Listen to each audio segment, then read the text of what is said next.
Você já conhece a função unir texto aqui no Excel? Se não, fica comigo que eu vou te mostrar como utilizar essa função aqui na prática. Bom, para este exemplo, eu tenho uma tabela simples aqui, eu já tenho o nome de algumas cidades e o estado, e aqui eu quero unir essas duas informações. Então, para isso, eu vou utilizar a função unir texto. Primeira coisa, a gente vai chamar a função unir texto. O que essa função faz? Ela te permite juntar um intervalo ou uma lista de texto usando um delimitador da sua escolha.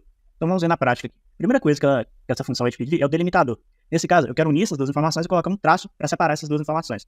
Então, eu vou passar aqui o delimitador que eu quero, entre aspas, que vai ser o traço, ponto e vírgula. Se eu tivesse alguma célula vazia aqui, eu quero ignorar essa célula, eu quero incluir essa célula vazia. No caso, eu vou colocar verdadeiro. Se eu tivesse uma célula vazia, eu iria querer ignorar. Verdadeiro, ponto e vírgula. Agora, eu vou selecionar os textos ali que eu quero unir. Então, eu poderia fazer de duas formas. Eu poderia vir aqui e selecionar o texto de São Paulo e o texto SP. Ou eu posso simplesmente vir e selecionar o intervalo de uma única vez que eu quero juntar.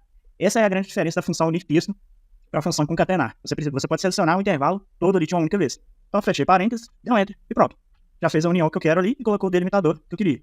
Para copiar a fórmula agora para as demais células, basta eu vir aqui no cantinho inferior da célula, assim que ficar com essa cruzinha, eu dou um duplo clique, 2. E pronto. Então, essa é a grande utilização da função unir texto. Ela te permite unir um intervalo de uma única vez. Então, se eu quisesse vir aqui selecionar todas as cidades e juntar elas, separando por uma única vírgula entre elas, eu poderia selecionar o intervalo de uma única vez, colocar o delimitador ali, uma vírgula e pronto. Então, se você gostou dessa dica, segue a Stack Educação para mais dicas práticas como essa. E se você ficou com alguma dúvida, tem alguma sugestão de conteúdo, deixa pra gente aqui nos comentários.